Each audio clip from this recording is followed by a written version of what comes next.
Welcome to Solitude. My name's Liam, and in this video, I'm going to be going through the Millencolin discography in a tier list.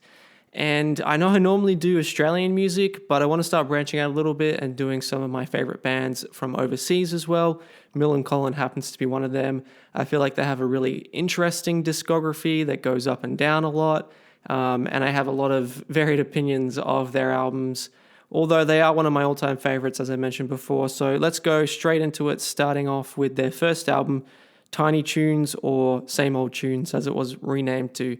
So I was not necessarily someone who was into Millencolin or like punk rock or skater punk straight away. I was more into like kind of mellow rock as I was growing up, like your Coldplays and Jack Johnson and stuff like that.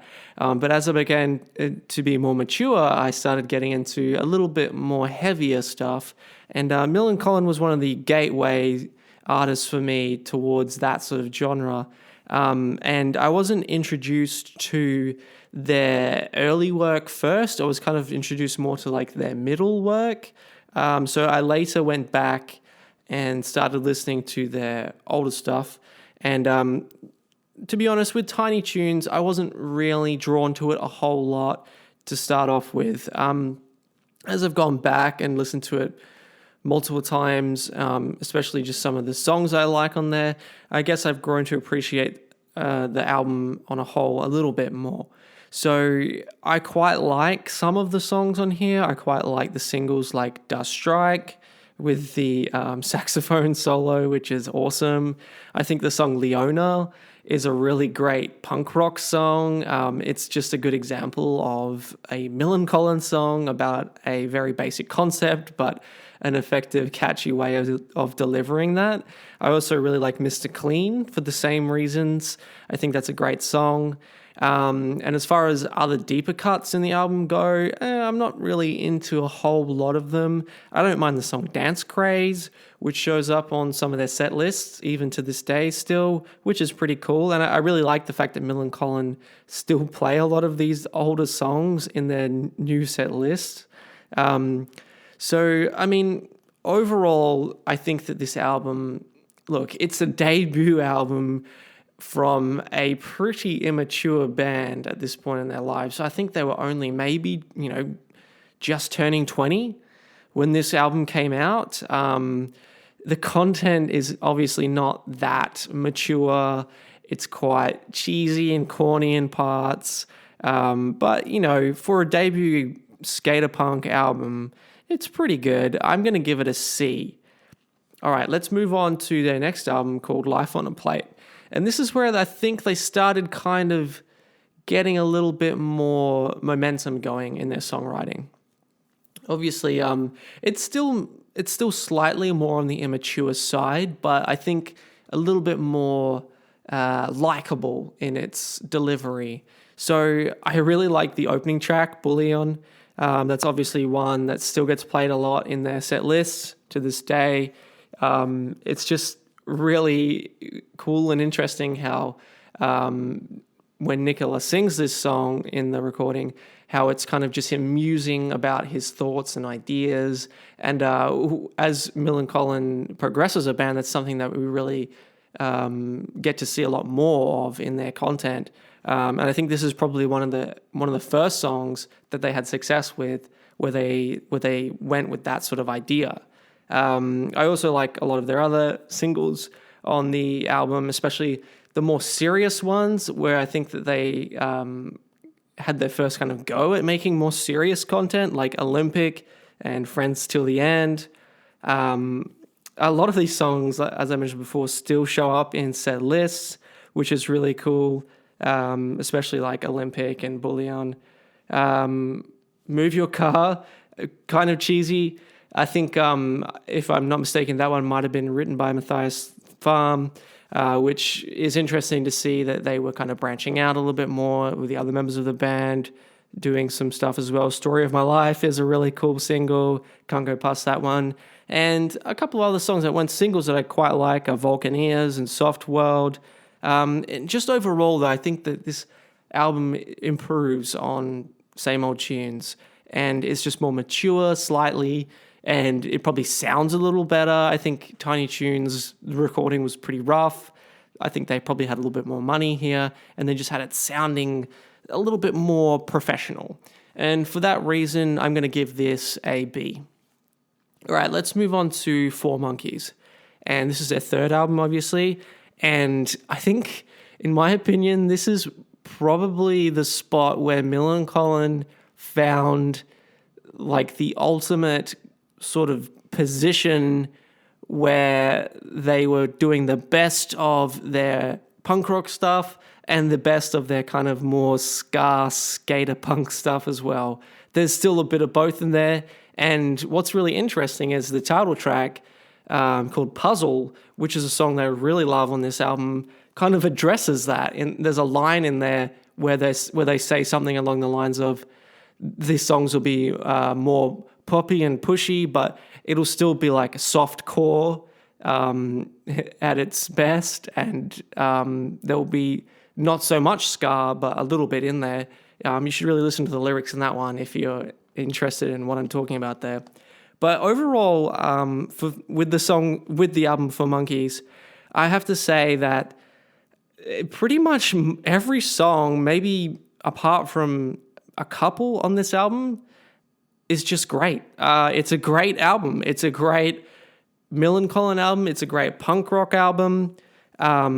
I think that the singles on this album, especially I think there might have been only 2 singles, Losing Must and 22, are just iconic in Millencolin's discography. I think they are great songs. They still get played in Millencolin set lists to this day, basically for that reason, because they're such good songs. I also really like some of their other songs that weren't singles on this album. It's just a very good, deep-cut album. We've got Random I Am, which I really love. I really love Boring Planet right at the end there. Otis, it's just kind of a random track in the middle, but it's really catchy with its chorus. Low Life, yeah, I mean, that is just an awesome song as well. I think that might be the final track, actually, Low Life. Probably the only songs that I don't get into a whole lot would be maybe Trendy Winds. That song kind of sounds a little forced to me, but, you know, it doesn't really bring the album down a whole lot, I don't think. Okay, so the only reason why I wouldn't be able to give this an album an S, and it's a big issue, okay? And it's an issue that probably wasn't on their first 2 albums, and it's definitely not in any of their other albums. And the issue is the mix. Okay, now, hear me out. You might not be as aware of the sound of recording as other people may be, but I've studied a lot of recording techniques, and I listen out for that quite a lot in my listening experiences with albums nowadays. And I mean, initially I didn't really hear it, but as I've begun to learn more about it, it really sticks out to me now. And that it's the main instruments, the guitar and the drums in this album, the way they were recorded, I don't know what they were doing, the way that it was mixed. I don't understand how they were like, yep, that's good, give that a tick. Okay, so the guitars, for whatever reason, the way they've been recorded or the way they sound, it's like they were trying to make them sound like metal guitars or something. And it's just like they're really blocky. They're really just like chuggy. There's just like an extremely high amount of middle frequency in them. It's just... the sound doesn't really work for me. And then the drums in this album, they just sound so like blocky and boxy. There's no like kind of natural kind of pizzazz to them, which we find a lot more in their later albums. Yeah, I'm not sure who recorded this album or who mixed it, but in my opinion, they didn't do a great job. And it's the only thing that pulls the album down for me, because I think the songwriting really picks the album up. There's so many catchy moments on this, so many memorable moments, and it helps me to kind of look past the bad recording and the bad mix. But, it's the only thing that makes me say, I can't give this one an S. All right, now let's move on to Penny Bridge Pioneers. Now, I know this, my opinion of this may be a little divisive. I know Millencolin fans broadly kind of vary in their opinions of Millencolin's progress in general. I know quite a lot of Millencolin fans who will only like the first 3 albums, and then I know a lot of other Millencolin fans who will only like this album, Penny Bridge Pioneers, because it was the one with the most famous songs on it. And then I know some other Millencolin fans who don't really like their old stuff at all and much prefer their stuff from here onwards. So I try and be as all-encompassing as possible, but ultimately I have to be honest in my opinion here and say that Penny Bridge Pioneers is my favorite Millencolin album. And I'll try and explain to you why, and I'll try and explain to you why also I rank this Millencolin album, Penny Bridge Pioneers, as an S tier album. Now, I know a lot of people might not agree with me. I've heard plenty of people say that it's not their best album, but I wholeheartedly believe it is, and let me explain why. Okay. This album was the first album where, when they wrote the songs, and especially when Nicola wrote the lyrics, he was at his maturing peak. He was at a point in his life where he was able to write content that was more emotionally mature. It was more deep. It was more meaningful than anything else they've written before. It wasn't so corny as much as their other albums were. It was just delivered in a way that I personally connected with really well, as opposed to their first 3 albums, which were more kind of happy-go-lucky, corny, and in a way, just kind of a little bit maybe more, cheesy. But I just personally feel like Penny Bridge Pioneers was able to connect with me personally a lot more. So, we have to talk about their songs as well individually. We've got Penguins and Polar Bears, one of my all-time favorite Millencolin songs and just songs in general. No Cigar, obviously, was such a big song, being included on the Tony Hawk Pro Skater 2 soundtrack. Other moments on there that are just really emotional, like the ballad. We've got Duck Pond. Just so many great introspective songs, which is what really connects with me.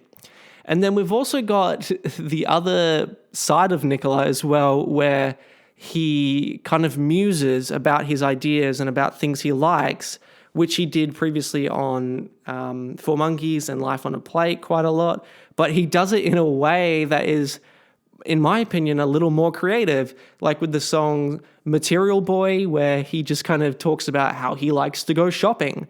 And like with the song Devil Me, where he just rattles off everything that he likes, and just somehow the song works. And I don't understand how or why, but it just does.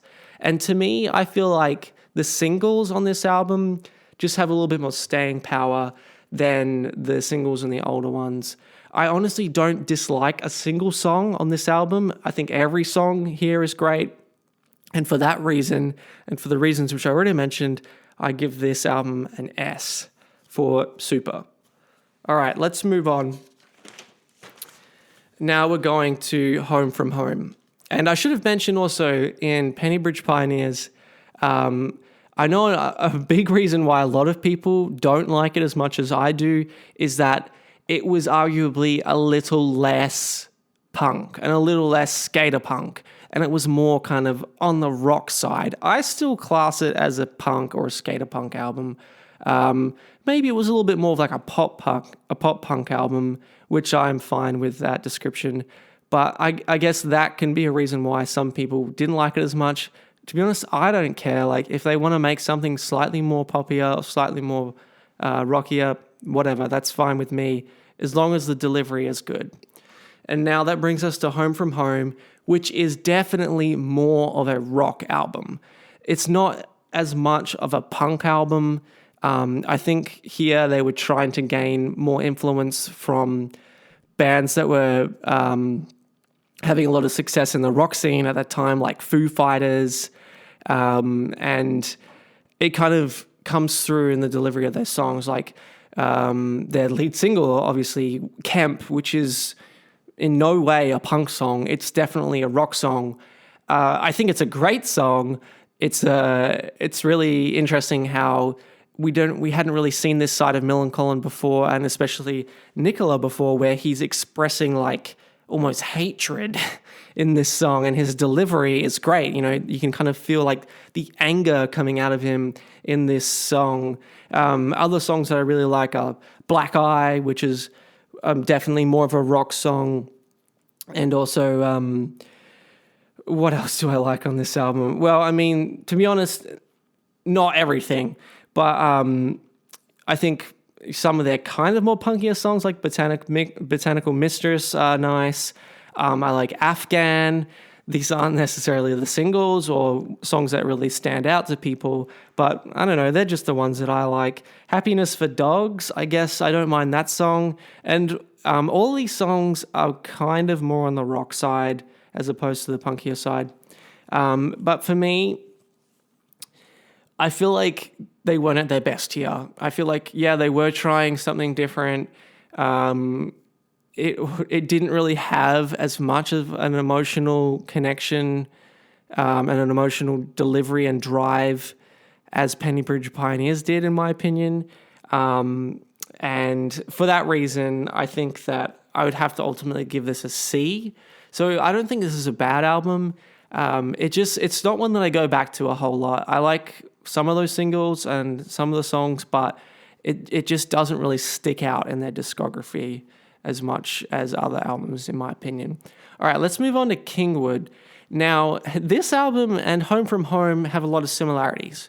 But in my opinion, I feel like Kingwood, in many ways, is just a better version of Home From Home. It's still more of a rock album. It's not so much a punk album. There's a couple of songs on here which are really punk, which I want to talk about. But most of the songs, I'd say like 80-90% of the songs are just like rock songs, and they're good rock songs. It's where Millencolin and Nicola are back to like their kind of emotional and introspective delivery of their songs. I really like some of their more rockier ones here. I'm going to say like, and their darker moments, like Farewell My Hell, the first track, My Name Is Golden, Novo, Stalemate as well. These are all kind of just like rock songs, but like with a really emotional part to them. And I really enjoy the delivery. But this album also strangely has some like really punk rock songs on it, like Biff Tech Supernova. Now that's one that doesn't really get pointed out a whole lot in their discography, but that song, in my opinion, is one of the most punk rock Millencolin songs. It's just like really brutal sounding. It's really quick and fast sounding. It's almost kind of like a Minor Threat sound, like an old school punk sound, which is really interesting. It's still got like really basic elements to it. Like it's just a basic chord progression and basic lyrics, but like, I don't know, just the performance and the delivery, it just really connected with me on a punk rock level.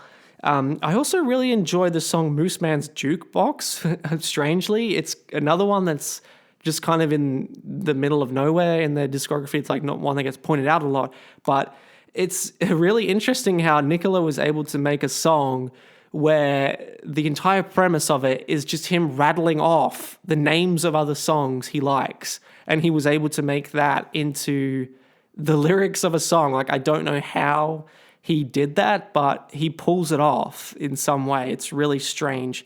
And yeah, overall, I feel like the darker elements to this album that kind of came off really well for me would put this in a higher rank than Home From Home. but honestly, probably not as high as Pennybridge. So for that, I will have to give it a B. So I still really like Kingwood, but it's not Pennybridge in my opinion. But it's great. It's just not amazing. So B for me. Now we go to Machine 15. And well, where do I start with Machine 15? Now, let's go with just my opinion straight away. I don't like this album. I don't understand what they were thinking when they made this album. Well, I can kind of guess, actually. To me, Machine 15 feels like a midlife crisis album. It feels like an album where Nicola was thinking more about how he's getting old now and how he used to be like more of a punk rocker and now he's more of like an old dad. And I just really don't connect with that because, I mean, I am still on the younger side. I'm just in my 20s myself. But I often feel like when you do try to do that content, there's other bands that I enjoy who have tried to make like kind of midlife crisis-y sort of content that I have enjoyed a little more. It's something that you have to do where you keep the elements of what made you, what drew your fans in initially while you do it. And that's what they didn't do here. They really dialed down on the punk rock and the rock in general. This is really just like a pop album almost. It's like a pop rock. I mean, it's still guitars and drums, but there's just like there's not much like energy in the delivery of their instrumentation. There's not much distortion. There's not much attack. I think the most like rock or punk rock song on this album is probably Route 1, and that's saying something because it's not really much of a punk rock song. I'll have to say that their lead single Detox, ultimately, yeah, I probably enjoy it still to this day. I liked it when I first heard it. It's a catchy pop rock song. It's not a punk song. No way. It's probably not like a rock song. But, it's catchy and it's interesting how Nicola kind of describes his addiction to music and he compares it to like how people are addicted to caffeine or nicotine, which is clever and I enjoyed. But to be honest, there are other singles on this album like Broken World, Brand New Game, Vicious Circle, I think was also a single. They're all just kind of about that same concept that I was saying where Nicola feels like he's getting old and it just comes across as just whiny and it just doesn't land for me. And I have to say it really disappointed me, this album, and I honestly felt like Millencolin weren't going to come back from this. It was a long time between drinks from this and their next album. So I'll have to give this one an F, and I'll admit, like, it had me really worried about the future of Millencolin when this one came out. So next I'm going to go to True Brew, and thank heavens, this album was a return to form. Now, I'm not sure how many other Millencolin fans react to this album as I have. It's still been only 5 or 6 years since this album came out, so it's not a whole lot of time. But in all honesty, when I first heard this album, I loved it. I thought it was such a huge return to form. It was really similar to Pennybridge Pioneers, which I loved. I felt like a lot of the songs on it were like kind of almost like sequels to Pennybridge Pioneer songs. They all sounded like they could have fit on Pennybridge, which was just really cool. And to me, like, that really worked. I just feel like every song on this album is great. Like, I honestly don't feel like any of them are bad at all. I think that the singles were great. I really like Sense and Sensibility. I also really like Chameleon. I like Something I Would Die For, and Bring Me Home, True Brew as well, the title track. They're all just great songs. And I really like how Millencolin tried some new things here as well, like with Wall of Doubt, with the piano, also autopilot mode, which has like this kind of breakdown beat in it, which is really interesting. It's something you don't hear normally in like punk rock songs at all. So yeah, all in all, this album was just great in my opinion. It was such a good return to form. It really surprised me. I didn't think after Machine 15 that they would return to like that sort of Pennybridge sort of pop punk sound. And when they did, I was just so happy. So for that reason, I'm going to give this an A. Now, their most recent album and their last album on this list, titled SOS, which recently came out only a couple of years ago as I'm making this video.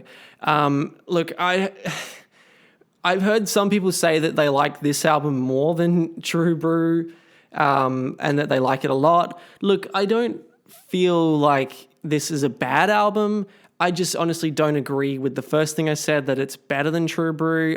It's not. It's not better than True Brew. I feel like it's in a similar vein to True Brew, where Nicola and the band are kind of singing and talking more about these interesting subjects that you find in True Brew, like with their song Sense of Sensibility. In True Brew, it's kind of about like political ideologies, and that kind of comes through in some of the songs in SOS as well. The title track, obviously, and also the other singles that came out of it, Nothing, which are kind of about that as well, about people's beliefs and how Nicola reacts to them. And I don't mind that sort of sentiment in their songs, but I just feel like throughout this album, a lot of the other songs around that sort of idea, or not so much about that idea, just kind of felt like tacked on. I felt like a lot of the album's content was kind of just like B-list material that felt like it only took a little while to write, and they just thought, oh, that's good, put it on. It just came across a little corny at points to me. There's not many songs on the album that I really go back to. I mean, the singles are okay. If they pop up on my playlist, I'm like, yeah, okay, SOS and Nothing. But other than that, I mean, I didn't mind the song Reach You, which is kind of ironic for me to say because it's probably like the corniest song in the album, but it's probably the only song other than their singles that I go back to. But just overall, I mean, it's an okay album. It's not bad. It sounds good. It's recorded well. It's similar to True Brew. It's not like Midlife Crisis, which would be annoying if they went back to. So I'm going to give it a C. All right, thanks for watching this tier list. I hope you enjoyed it. If you have any opinions or disagreements that you have about Millencolin albums, please share them in the comments, and I'd love to hear about them. Please subscribe to this channel as well, where you can see more content about music. I am from Australia, and I mostly make videos about Australian music, so if you're keen on that, subscribe.